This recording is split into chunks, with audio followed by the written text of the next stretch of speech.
Now, a new arts hub dubbed the MPavilion has just been unveiled in Melbourne. It's the first in a series of temporary spaces that will be established in the city over the next 4 months, designed by renowned international architects. Our reporter Jessica Longbottom went along to check it out.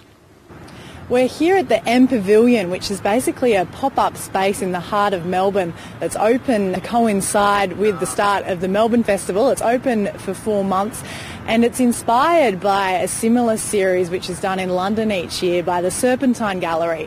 And I'm joined by the director of the gallery, Julia Peyton-Jones. Julia, thanks for joining us. A great pleasure. Lovely to be here.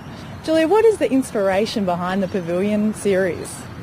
We want to exhibit architecture. And one of the interesting things is that some of the greatest architects in the world had not completed a building in England at the time that we commissioned them.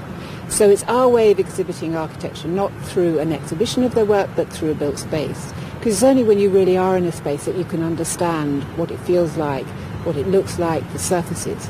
And so we install our pavilion, like the MPavilion, for 4 months during the summer, from June through to October. And we have 250,000 people, more people than the Venice Architecture Biennale. And it becomes a landmark of London, just as this pavilion here, the MPavilion, will become a landmark of Melbourne. So tell us about the MPavilion here. Who's the architect behind it? Sean Godsell, who is a fantastic architect. He's hugely respected internationally. He's one of Australia's most important architects. And he's designed something which is incredibly light, but also very dramatic. Because if you look at the pictures of it, when it's closed, it's like a box.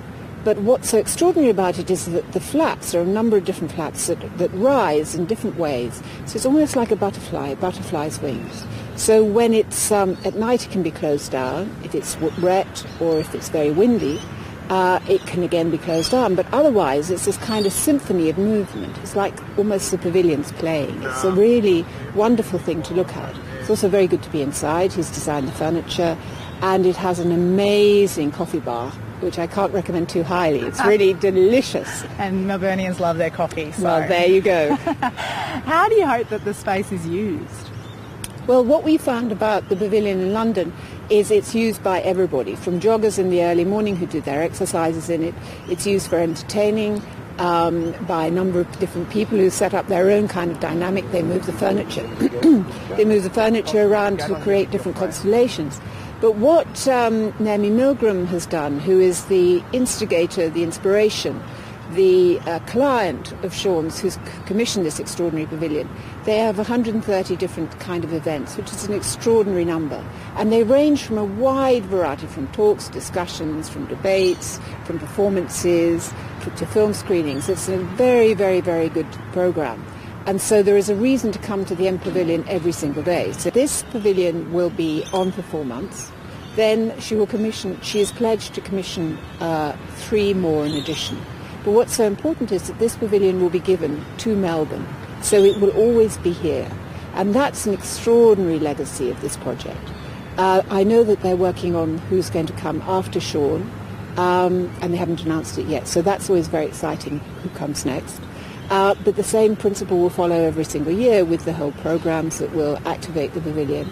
And then again, they'll be given to the City of Melbourne. So this pavilion and its brothers and sisters will be part of the Melbourneian landscape and the city forever, which is really incredibly exciting. And that was Julia Peyton-Jones, director of the Serpentine Gallery in London, who's helped to bring the Pavilion series here to Melbourne. That series, of course, sponsored and the brainchild of Naomi Milgram, the arts philanthropist. And Michael, to continue our coffee theme this morning, one of those wings of MPavilion is going to lift up and open very early so it can serve coffee. Can we just tuck up the road? Yes, I think we should. How early? Now! That's great.